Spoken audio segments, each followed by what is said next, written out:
India's approach to digital public infrastructure (DPI) is a remarkable story of technological innovation and inclusive development. Digital public infrastructure (DPI) refers to the foundational digital infrastructure and platforms created by governments to facilitate the delivery of digital services to citizens. The digital economy is booming, projected to reach a staggering $1 trillion by 2025. Welcome to VAR India News Hour.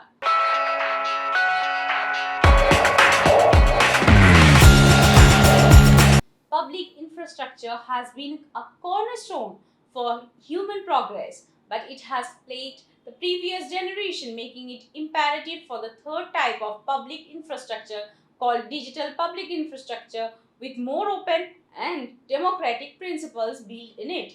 The government's programs like the National Optical Fiber Network (NOFN), Digital India, National Broadband Mission, and National Data Center Policy have laid the groundwork of a robust digital infrastructure.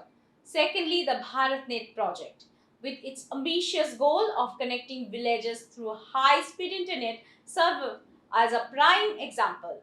Additionally, the government's commitment is evident in establishing Wi-Fi hotspots in public spaces and fostering domestic production of telecom equipment through production-linked incentive schemes.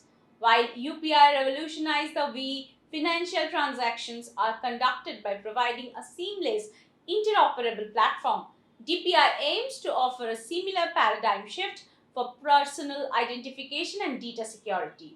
The Aadhaar and UPI are the most popular digital public infrastructure to have come out of India, which are being held globally.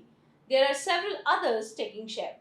Secondly, Unified Payments Interface (UPI) is a real-time payment system that allows users to instantly transfer funds between bank accounts through a mobile application. With 200 banks live on a single platform and multiple private service providers, it has fostered a diverse and innovative fintech ecosystem. The UPI can be seen as a case of a GovTech innovation that puts the user at the center, designs for safety in transactions, and allows multiple private players to build on top of a public regulated platform. The UPI is a part of the larger India stack, a family of APIs, open standards, and infrastructure components. Just as UPI allows for interoperability across different banks and financial platforms, DPI would enable a unified system for digital identities that can be used across various services and platforms. Individuals would have a unique digital identifier that simplifies and secures their interactions with digital services, ranging from government services to private sector applications. Moving forward, DPI would be integrated with existing identity systems like Aadhaar, allowing for a smooth transaction and interoperability with current services, where the users could easily port their identity data between different service providers, ensuring continuity and ease of access. Let's look into today's headlines.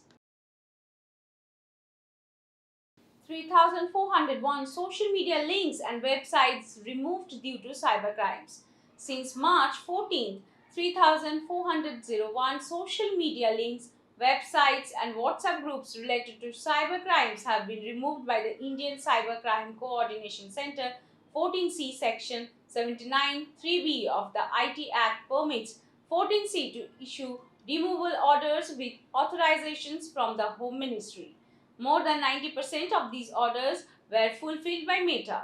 There is still legal uncertainty about who and how these orders can be issued. Voice commands are integrated into YouTube Music Control through Google Gemini.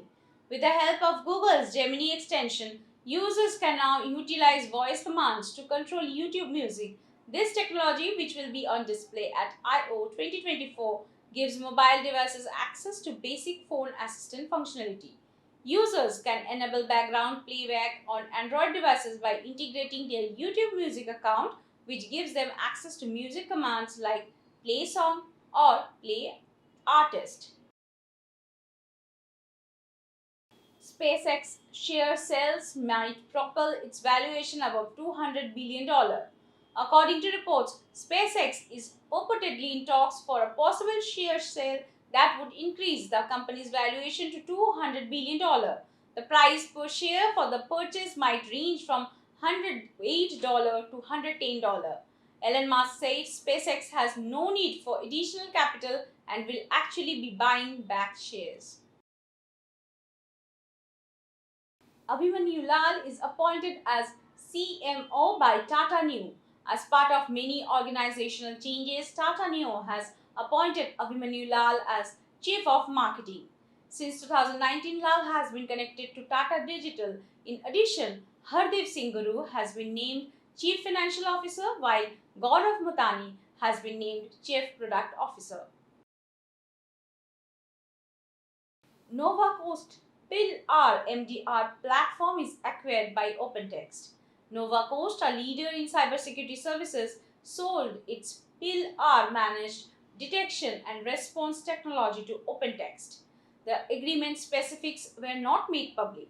According to a press statement, as part of the acquisition agreement, PIL-R's customers and technology will be transferred to OpenText and certain staff will join the latter.